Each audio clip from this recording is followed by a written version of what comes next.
दादा बघ इकडे.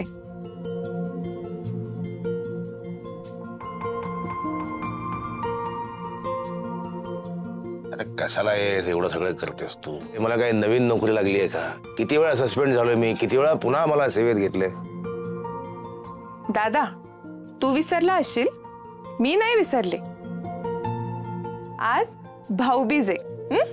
एक वेळ मी माझा वाढदिवस विसरले, पण भाऊबीज कधीच नाही विसरणार. तडकाफडकी येताना तुला काही गिफ्टही नाही आणलं, तसाच आलो.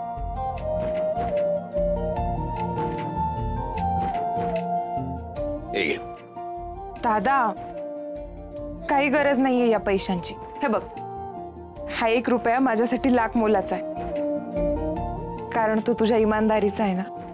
आणि एवढा ड्रेस दिलास की मला, तुझं प्रेम आहेच रे माझ्यासोबत. 1 मिनिट थांब, 1 मिनिट बस फक्त.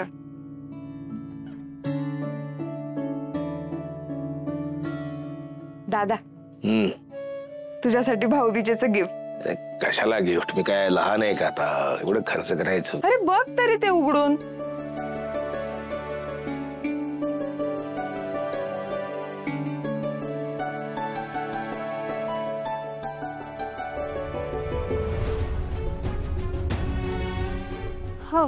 हा पण लयच मागे लागलो होतो का तिच्या लगीन कर म्हणून गाव सोडून कुठं निघून तर नसेल ना गेली आपली माधुरी. पक्या, ए पक्या, ताई आपली माधुरी.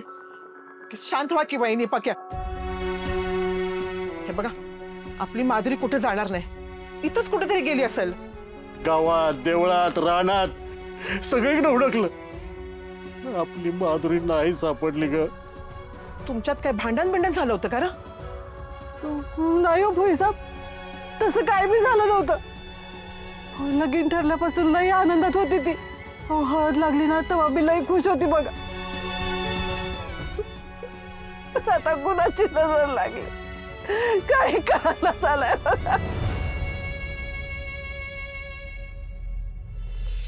दादा दादा तू रडतोयस? तुला आवडलं नाही का ते घड्याळ? दादा दादा तू लहानपणापासून माझे किती हट्ट पुरवलेस, केवढे लाड केलेत. मला हवं नको ते सगळं दिलंस ना. माझी खरंच खूप इच्छा होती तुझ्यासाठी काहीतरी करण्याची. आज आयुष्यात पहिल्यांदा तुझ्यासाठी भाऊबीजेचं गिफ्ट आणलंय.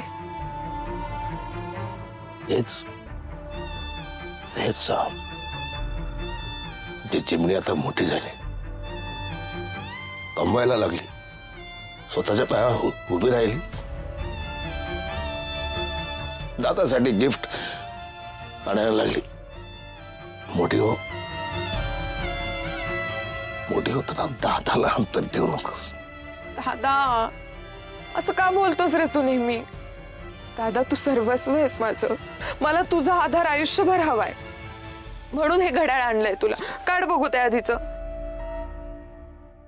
दादा हे घड्याळ मी तुला यासाठी दिलंय कारण जेव्हाही काही तू विचित्र वागशील ना तेव्हा तुला हे घड्याळ बघून माझी आठवण येईल, आणि मग तू काही विचित्र नाही वागणार. हे घड्याळ तुझ्या सोबत असलं ना मला असं वाटेल की मी तुझ्या सोबत आहे. आता जोर मी जिवंत आहे, तो हे घड्याळ माझ्यापासून वेगळं होणार नाही, होऊ देणार नाही. दादा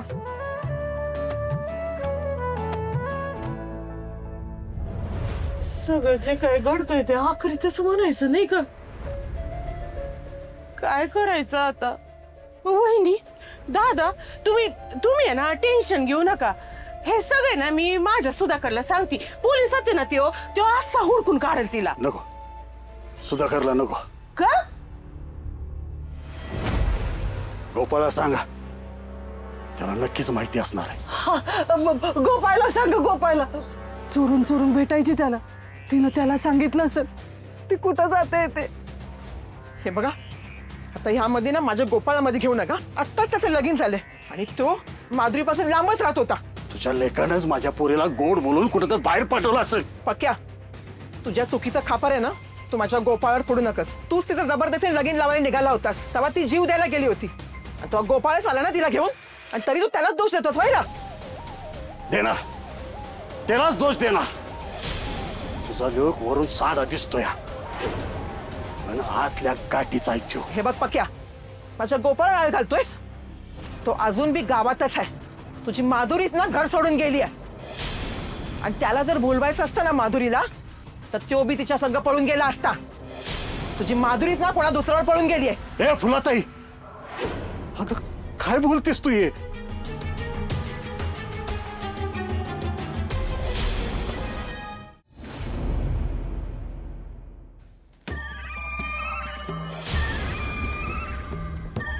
आतापर्यंत एवढे खून केलेत मी, पण त्यात कधीच अडकलो नाही. माधुरीचा खून मी नाही केलेला, पण त्यात मी अडकीन की काय अशी भीती वाटतेय. हे सगळं विचित्र घडतंय. त्या जामकरची याच गावात कशी काय बदली झाली? माधुरीला नक्की कोणी मारलं? तिच्याकडचे पैसे कुठे आहेत? हे नक्की कोण करतंय हे मला कळलं पाहिजे. हे कोणी मला अडकवण्यासाठी तरी प्रयत्न करत नाहीये ना? हे काय नक्की कोण असेल? त्या मनीषाचा पेनड्राईव्ह, माधुरीचे पैसे गायब झाले, तिला मारले. या सगळ्याच्या पाठीमागे कोणीतरी एक व्यक्ती असू शकेल का? मला शोधून काढला पाहिजे. पण त्याआधी त्या माने व्हिडिओग्राफरकडे जे फुटेज गोळा केलंय, जे पुरावे गोळा केलेत, ते नीट सांभाळून लपवून ठेवले पाहिजेत.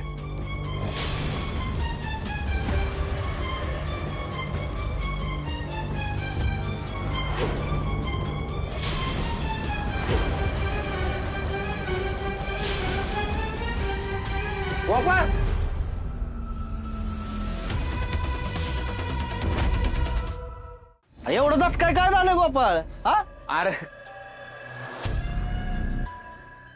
जाऊपासून त्या मानेला असं लटकलेलं बघितलंय का नाही, तेव्हापासून कसा दिवस चाललाय माझं मला कळा नाही. पण असं वाटतं ते पोरग जर का मला येऊन भेटलं असतं का नाही, मी त्याला काहीतरी मदत केली असती. बाबा आत्महत्या करू नको, काहीतरी करू शकलो असतो. अरे आमच्या देव माणसा, अरे तू तरी कुणा भेटणार? हा अरे कुणाला अडवणार? होय रे, हे मला कळते रे. मग माझ्या मनाला कळत नाही ना. गोपाळ त्या माने व्हिडिओग्राफरच्या इथं असता का नाही, ती पोरगा आज जिथं राहिलं असतं. होय रे, तू मामाला भेटायला जाणार होता आणि ती मामा व्हिडिओग्राफरकडे गेला होता आणि आम्ही बी गेलो होतो की मामाकडे, पण तिथं मामा होता आणि तू नव्हता. तू कुठे गेला होता?